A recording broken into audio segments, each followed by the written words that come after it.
Wenzangu, tuketi na shukuru.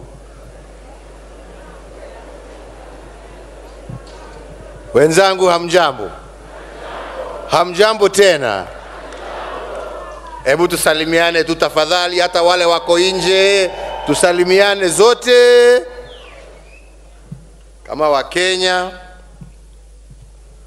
ambao wamesanyana hapa Bomas of Kenya, sio kwa sababu ya mtu, lakini kwa sababu yetu sisi wote.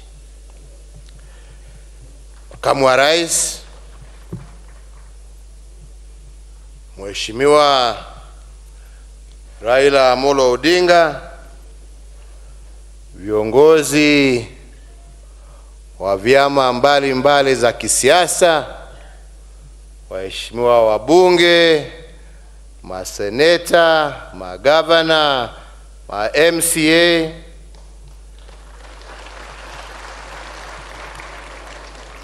viongozi wa kidini, viongozi wa kina mama,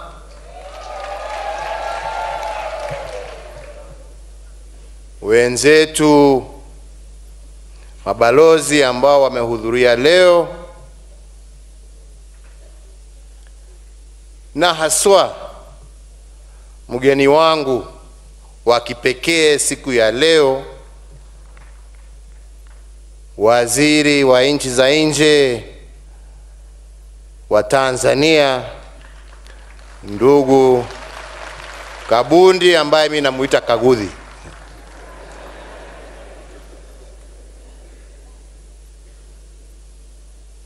Wakenya wenzangu, siku ya leo ni siku muhimu, na vile nimesema, sio siku muhimu kwangu mimi, lakini ni siku muhimu kwa wananchi milioni 47 wa Kenya wazalendo ambao twajua katika kila kona ya taifa letu la Kenya leo wanaangalia runinga, wengine wako kwa maredio, na wote macho yao, fikra zao ziko pamoja nasi katika kongamano hii hapa Bomas. Na ni kwa nini? Ni kwa sababu kila Mkenya pahali popote alipo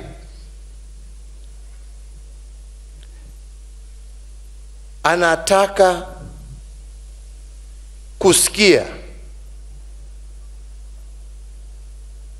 mambo yale ambayo yanajadiliwa hapa Bomas, ambao tunaanzisha kujadili kama Wakenya hapa Bomas of Kenya, itabadilisha maisha yao ya kikawaida kwa njia gani?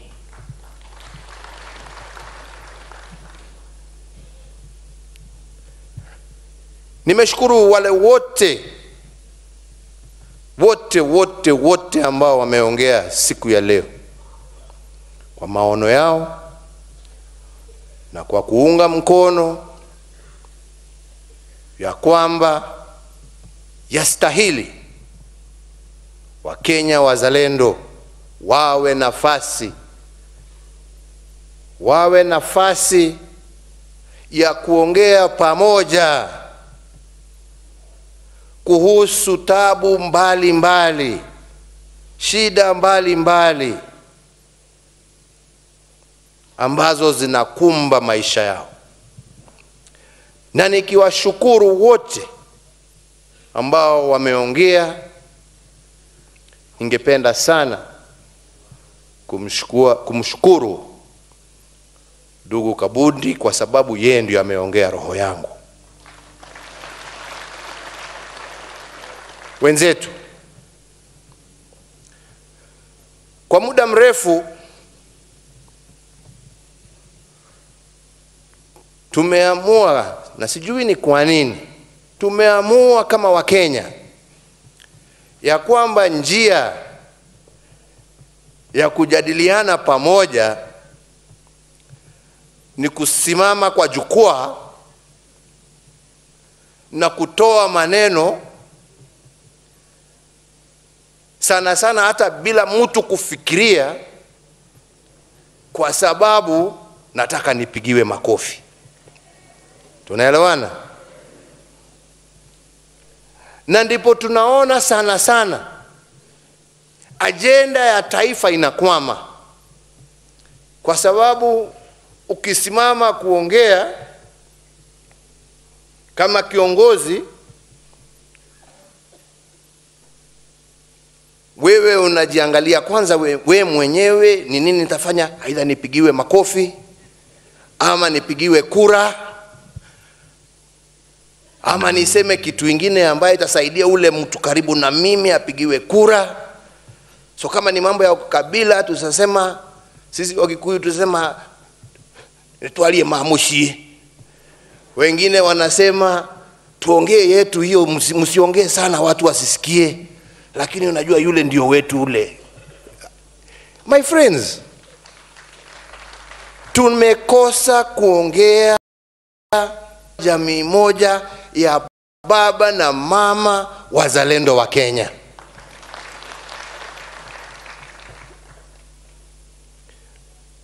Siku ya leo tuko hapa kwa sababu,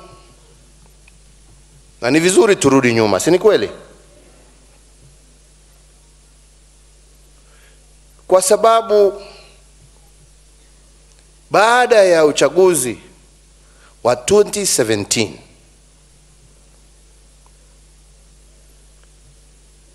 kulitokea matatizo,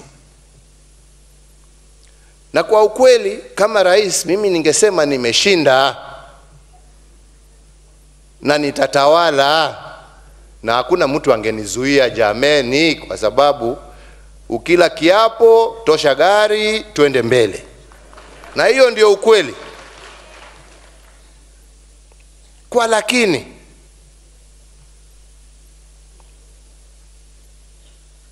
taifa hili letu lilikuwa na mgawanyiko katikati. Kuna sehemu zingine, tuseme mji huu wetu mkuu wa Nairobi, ukiwa kabila hili ukikanyanga au ukiingia ni mawe. Unajua watu wanasahau, ukiingia upande mwingine ni tabu, kioski yako inachomwa, mama mboga zake za kanyangwa. Jameni, dunia yetu ilikuwa imejaa hofu. Ukitembea barabara kwanza lazima ujipange, utapitia wapi?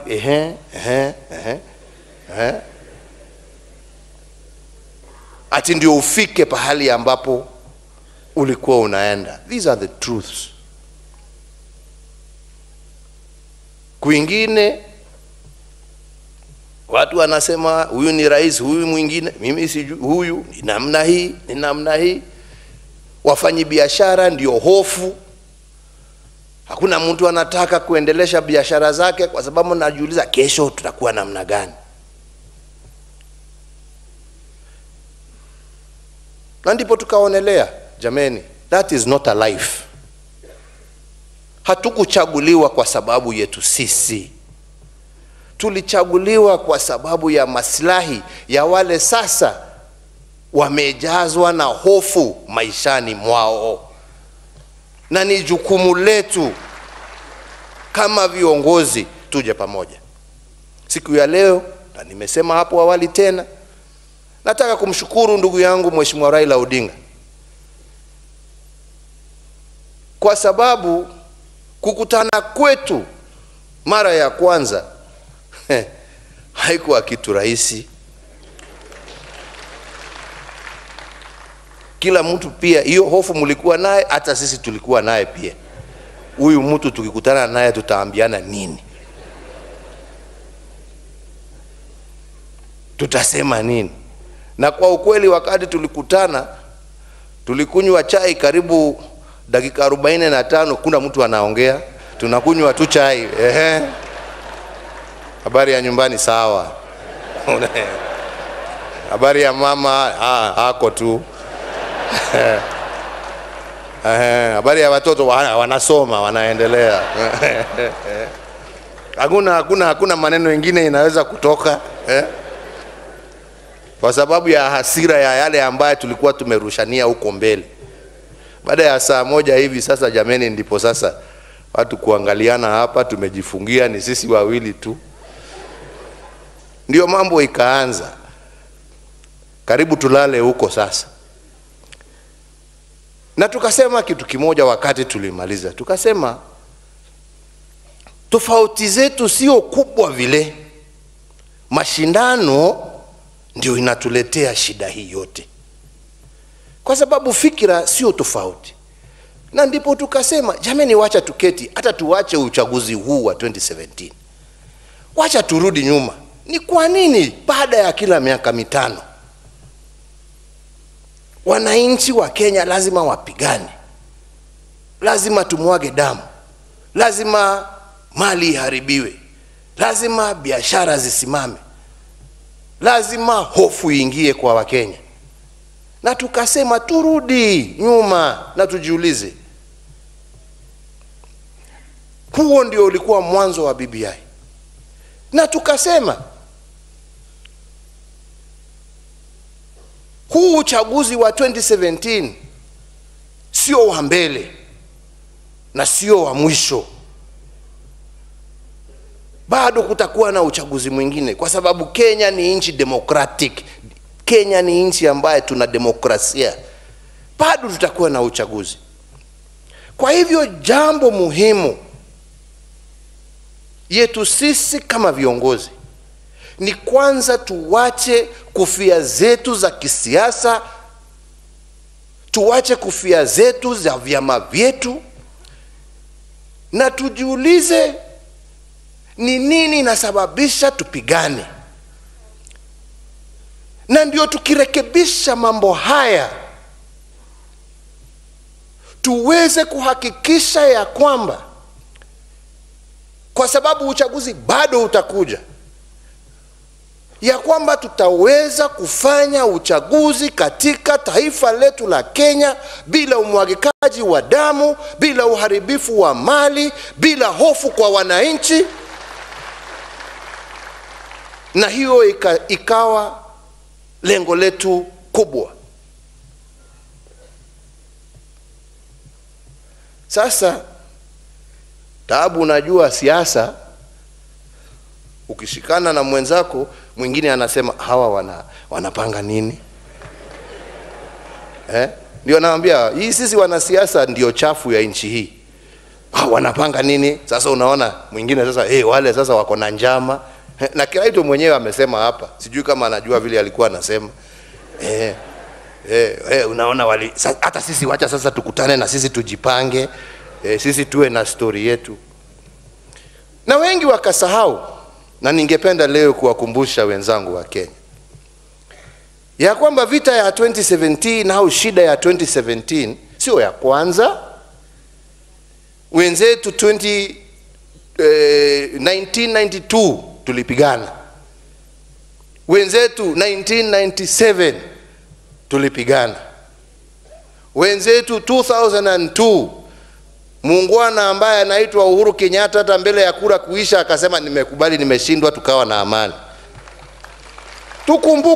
Tukumbuke kwa sababu tunasahau, na ambaye anasahau hajui tena, anarudia makosa. Tukuje 2007 tukapigana. Jameni, tukapigana mpaka kwanza mimi nilikuwa nimepelekwa kwa wazungu huko, kwa sababu ilikuwa inasemekana huyu ni mtu ambaye anataka kufungiwa huko. Anyway, hiyo ni story nyingine. Na sana wengine wakasahau pia ya kwamba 2010 Nikaenda nikatafuta ndugu yangu pia William Ruto. Haya, waambia sasa, jameni, hii na watu wetu wanaumia. Nikaenda nikamshika mkono, akanishika mkono, tukasema hatuwezi kuendelea namna hii. Na tukawa na amani. Na hiyo ndio nia yangu na ndugu yangu Mheshimiwa Raila Amolo Odinga. Tushikane mkono ndio tuwe na amani. Lakini tabu ya siasa, wenzangu, ni ya kwamba ukishika huyu, ule mwingine anakusema ni adui. Ukishika huyu sasa, ule mwingine ni adui. Let us now be mature.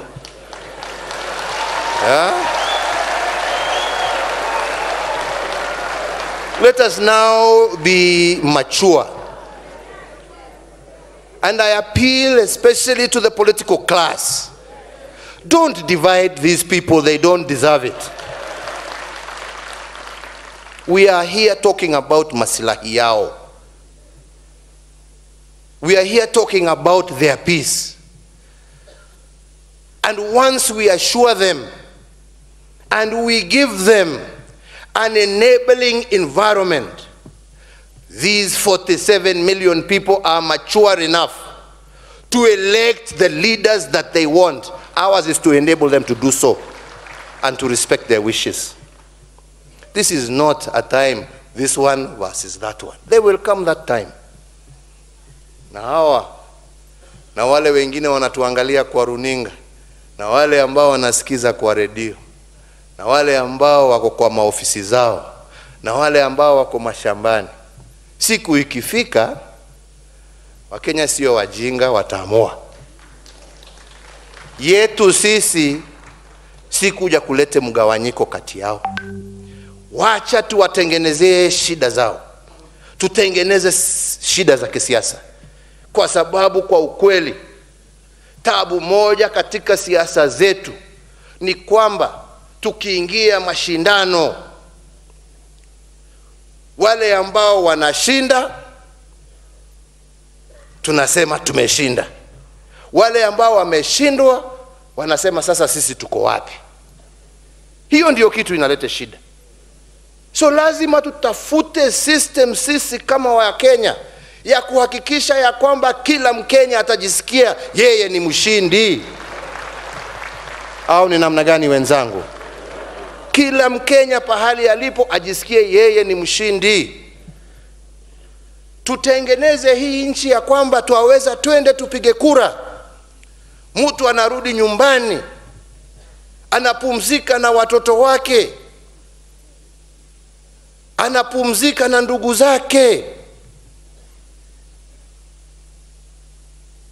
anagojea matokeo, akijua yeye pahali amepiga, lakini akijua pia yule amepigia akishindwa, anasema tulijaribu lakini tumeshindwa.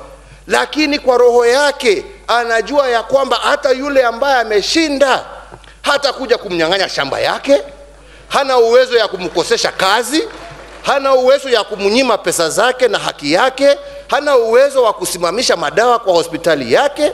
Anasema nitagojea miaka ingine 5 tushindane tena, hamna shida. So that we differ on policies, my friend. We don't differ on who has won. Ati huyu akishinda, wale wengine wanasema huyo sio rais wangu, huyo sio mheshimiwa wangu, huyo sio seneta wangu, huyo sio gavana wangu, huyo ni wako. Tunataka ule ambaye atashinda ni kiongozi wa wote, waliompigia na wale ambao hawakumpigia. Turekebishe hiyo, jameni wenzangu. Na hiyo sio tabu, hiyo sio kitu inataka. Let us talk about it and find out what is that we can do to make sure that the resultant product of an election is inclusive and nobody feels left behind.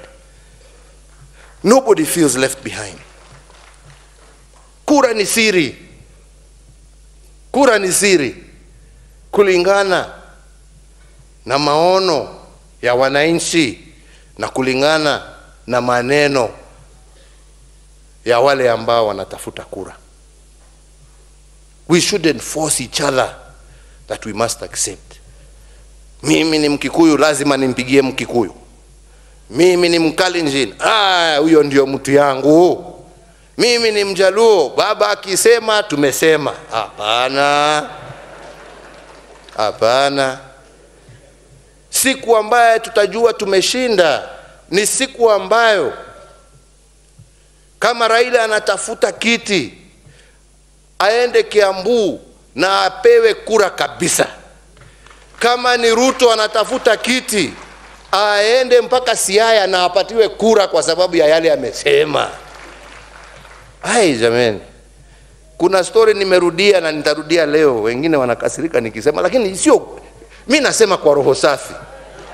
Kwa sababu hiyo ndio furaha yangu. Unaona? Kutoka tushikane mkono na baba.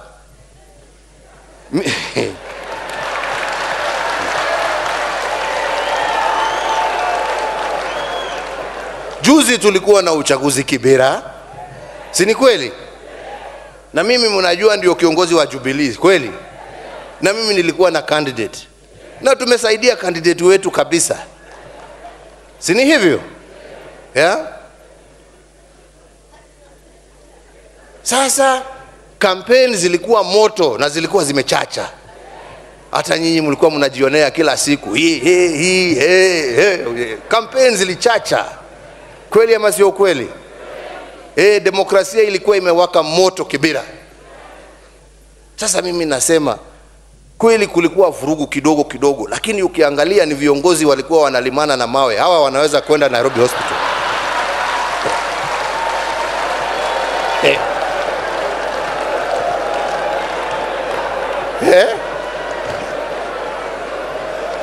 Mwananchi alikuwa anaruka mkutano hii, anaenda hii. Sasa nilikuwa naambia wengine, usiku ya kuhesabu kura, kuna mama mwingine rafiki yangu nilikuwa naongea na yeye, ni kampena wangu. Sasa nikampigia nikamuuliza hali huko. Unajua sana sana hali huko wakati ya uchaguzi inakuwa tension juu. Nikamuuliza hali iko namna gani, mko sawa? Akaniambia sisi tuko sawa, lakini hapa Kibera ni kilio peke yake. Kamuuliza kilio, kwani kuna shida gani? Akaniambia jamani, uhunye mungeruhusu hii kampeni iendelee wiki nyingine 2 jameni, tukule mambo hapa, mambo ilikuwa mingi huku.